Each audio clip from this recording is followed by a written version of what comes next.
Elemento celular de multiplicação 2014. Terceira semana com propósito. Título: Valorizar a pessoa certa. Base bíblica: Marcos capítulo 14, versículo 72. E o galo cantou segunda vez. E Pedro lembrou-se da palavra que Jesus lhe tinha dito: Antes que o galo cante 2 vezes, 3 vezes me negarás. Retirando-se dali, chorou. Existem ocasiões que cometemos falhas tão graves, erros tão banais, erros tão grotescos, que até mesmo após o ocorrido nós nos envergonhamos e achamos que naquele momento nós estávamos fora de si. Nós temos esses sentimentos.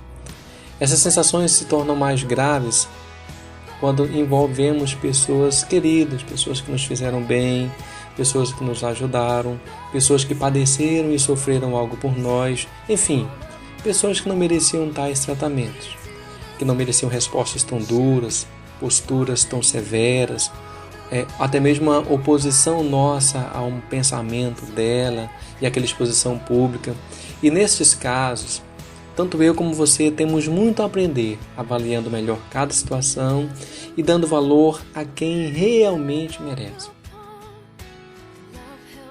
Pedro, de fato, foi um homem notório para Jesus Cristo. Ele era exemplar.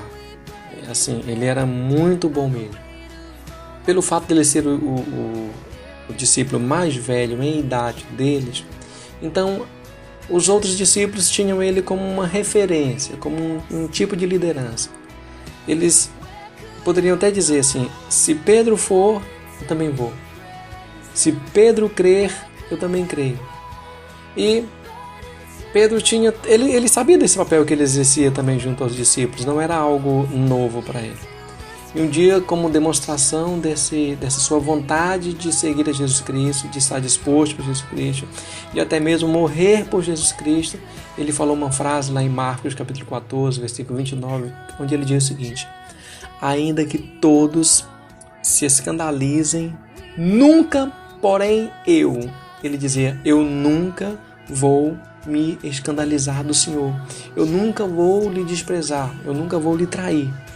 Jesus olhava para o coração de Pedro e via que a vontade era grande, mas não era condizente. Porque logo na sequência, Jesus se afasta um pouco para orar e quando retorna, acha aquele que o defenderia, aquele companheiro para todos os momentos, dormindo como uma ovelha inofensiva. Jesus então adverte: Pedro, você dorme? Não pode vigiar 1 hora? Vigiai e orai, para que não entreis em tentação. O espírito, na verdade, está pronto, mas a carne é fraca. Marcos 14, 37 e 38. Como eu e você, Pedro era uma boa pessoa. Ele propositara no coração dele ser alguém de Deus, ser alguém que realmente estivesse ao lado de Jesus Cristo. Quando ele recebeu o chamado, que ele o ardeu no coração dele. Ele tinha em seu coração ser um homem destemido, um homem corajoso, um homem que realmente estivesse até mesmo disposto a morrer por Jesus Cristo. Alguém em quem Jesus pudesse confiar. Pedro era como eu, Pedro era como você, que nós também queremos que as coisas de Deus ocorram. Nós trabalhamos, nos empenhamos, estamos dispostos a fazer qualquer coisa para o reino de Deus. Mas dentro do coração de Pedro tinha algo obscuro, que por mais incrível que pareça, não existia somente no coração de Pedro, não era algo só dele. Esta obscuridade existe no meu e também no seu coração. O que é isto?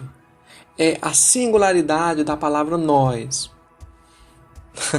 Nós temos grandes dificuldades de assimilar nossa incapacidade de fazer as coisas sozinhos. Sempre achamos e sempre queremos depender de nós mesmos. Não queremos depender dos outros. Não queremos que os outros nos ajudem. Não queremos que as pessoas estejam ao nosso lado para nos ajudar. Nós queremos fazer as coisas sozinhos. E nessa sensação, nessa condição de querer fazer as coisas sozinhos, nós acabamos tendo sensações e reações de quem realmente é descontrolado, de quem não dá conta, quando na verdade nós pensávamos que dávamos conta de algo. Este é um problema muito sério que Pedro enfrentou e que tanto eu como você enfrentamos. Outra, Pedro, ele caminhava numa linha muito tênue entre a vontade que ele tinha de fazer as coisas e a incapacidade que ele tinha. Ao passo que tinha vontade de fazer algo, ainda era incapacitado para tal ação, não tinha as habilidades necessárias. Pedro, ele era como aquela criança, como aquele adolescente que quer dirigir, mas ainda não tem a habilitação para fazer aquilo. E quando tenta fazer de forma até desordenada ou até contra a vontade paterna, ele acaba criando ali uma série de complicações para ele mesmo, certo? E talvez até para os outros. Esse é o grande perigo. Pedro pensava que podia defender Jesus. Ele pensava que podia estar à disposição do Mestre a qualquer momento, mas o coração dele não dizia aquela vontade. E esta linha muito tênue que Pedro andava, que era desconhecida por ele, era sabida por Jesus. Por isso foi que Jesus falou para ele vigiar e para ele orar, porque na verdade a carne dele não estava pronta, por mais que seu espírito estivesse pronto, mas o seu coração, aquilo inerente à carne, ainda não estava pronto. A carne ela era fraca. Pedro, ele não sabia disso. E de tanto ele insistir com Jesus Cristo, querendo demonstrar a sua fidelidade, o seu amor, querendo demonstrar aquele padrão de homem de Deus, de coração perseverante, de pessoa forte, Jesus chega a dizer para ele: olha, Pedro, parafraseando, eu vou ensinar algo a você que vai ser marcante na sua vida. Hoje você vai aprender uma grande lição. Antes que o galo cante 2 vezes, você me negará 3 vezes. Quando Jesus falou aquilo para Pedro, Pedro assimilou aquilo como sendo algo impossível de acontecer. Mas logo na sequência nós vemos quando Jesus foi julgado, quando Jesus foi levado para o sumo sacerdote julgá-lo, nós vemos ali que Pedro acompanhava aquela cena de longe. Pedro, ele via aquelas cenas de longe. E Pedro, então, estava ali e a criada procurou a Pedro e falou: Pedro, você parece com um deles. Você é um deles. Você é parecido com eles. E Pedro, que seguia Jesus de longe, estava sentado junto ali com os servidores, falou: não, eu não o conheço. Eu não sei quem ele é. Depois ele foi para um outro local, já para o pátio. E aquela mulher então ouviu novamente. Ele falou: olha, mas você parece muito com um deles. Você é galileu, você fala como eles, você parece com Jesus. Pedro falou: olha, por favor, não me incomode. Eu não conheço ele. Eu não sei de quem você está falando. Eu não estava com aquele Nazareno. Eu não sei quem ele é. Pedro falou: olha, você parece que está fora de si. Eu não sei o que é isso. E aquela mulher então olhou para Pedro e falou: mas é impossível você não ser um deles, porque você parece demais com ele. Pedro então ficou chateado, ficou bravo e falou palavras grosseiras contra aquela mulher, e ele começou a praguejar ela e a jurar que não conhecia e que não queria mais falar naquele assunto. Naquele momento, o galo cantou e Pedro se lembrou das palavras de Jesus. Pedro o havia traído. Pedro o havia traído. E Pedro sentiu aquilo de forma tão forte na vida dele que era como se ele tivesse pego ali os últimos 3 anos de treinamento e em poucas horas a sua incapacidade de gerenciar aquilo tivesse jogado tudo por terra, tudo destruído. Nós até podemos dizer: mas Pedro também foi muito vacilante, Pedro poderia ter pensado melhor, Pedro poderia ter se arriscado menos. Mas Pedro não é uma figura isolada do cristianismo. Pedro é um tipo de cristão. Pedro é como eu e você. Quantas vezes nós temos negado a Jesus Cristo? Quantas vezes fazemos coisas que não são inerentes aos filhos de Deus? De fato, Jesus é para nós a pessoa mais importante da nossa vida. Ele trocou a glória dele para vir padecer em nosso lugar. Ele se fez maldito. Ele se fez pecador, padecedor, sofredor, para que nós tivéssemos o acesso ao perdão de Deus. E sabendo disso, e agora nos comparando com Pedro, nós até podemos concluir que somos piores do que Pedro. Pedro andou com Jesus 3 anos. eu conheço Jesus Cristo desde criança. Você talvez conhece Ele há muito tempo, muito mais de 3 anos. Se não de andar, mas pelo menos de ouvir falar, você sabe quem é Jesus. Jesus não é algo novo. Jesus não é algo que está aparecendo agora. Não, você sabe quem Ele é. Você sabe que Ele é o Filho de Deus. Você assistiu o filme, você viu a cena, você viu a morte, você leu nas Escrituras, alguém contou para você a história. Sua mãe até ensinava para você quando você era criança. E mesmo assim, tanto eu como você continuamos fazendo ações que negam a Jesus Cristo. Que negam. E como é que isso acontece? Olha, primeiro, quando não cremos que Jesus tem poder suficiente para nos ajudar. Nesse momento nós estamos negando Ele. Quando nós acabamos procurando auxílio em outro local. Quando nós agimos dessa forma, quando nós trabalhamos assim, nós estamos dizendo, olha, Jesus, eu não creio em Ti. Nós estamos negando a Sua autoridade e o Seu poder eficaz. E isso, diga-se de passagem, é muito feio. É horrível falar assim. É horrível agir dessa forma. Segundo, nós negamos a Jesus Cristo quando nós nos tornamos inútil ou inválido o que Ele fez por nós. Isso é algo realmente desproporcional a qualquer pessoa que tem uma mente, que tem sentimentos, que tem coração. Não crer e não aceitar o sacrifício de Jesus é algo assim horrível, é algo inimaginável.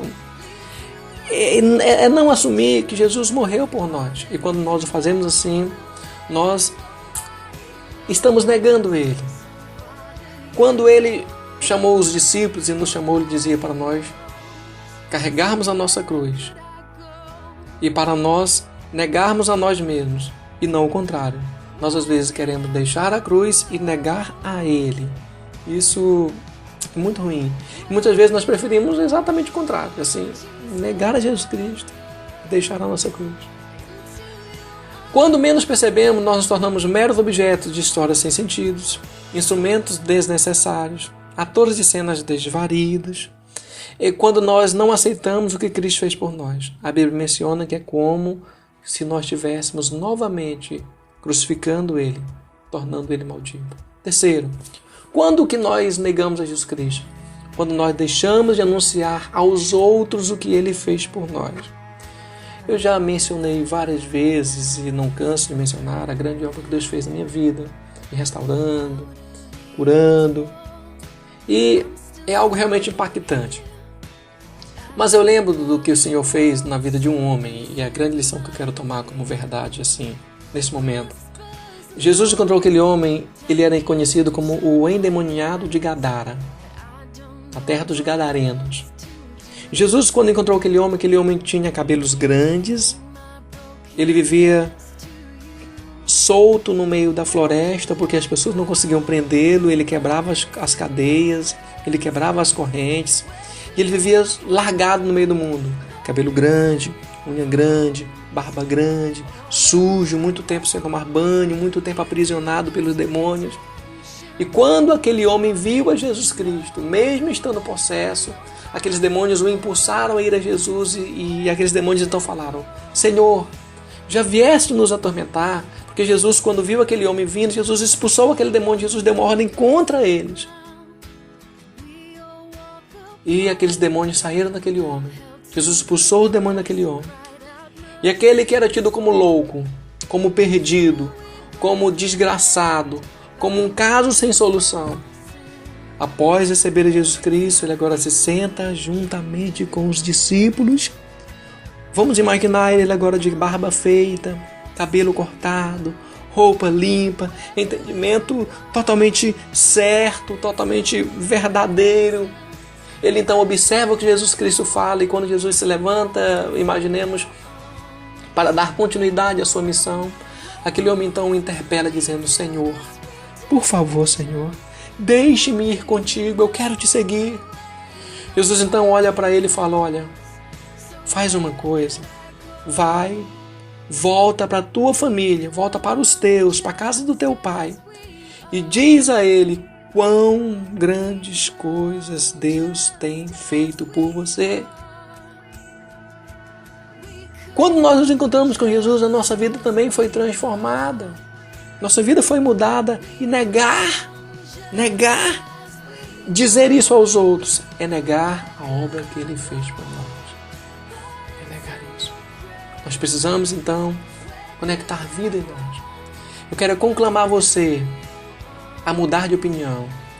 Eu quero conclamar você a dar realmente valor à pessoa certa. Jesus é aquele que merece de nós toda a atenção. Ele merece o nosso coração, nossas ações, nosso louvor. Desprezar o Senhor é algo que jamais devemos, jamais podemos fazer. Vamos só sintetizar esse assunto. Pedro, ele não continuou na história como o negador de Jesus Cristo, como aquele que negou a Jesus. Não, Pedro nessa história não é o Judas. Judas se matou. Pedro não. Pedro ele foi restabelecido ao seu lugar de discípulo. Mais ainda, ele foi tido como apóstolo. E Pedro foi levantado como um grande homem na igreja, como diferencial de Deus.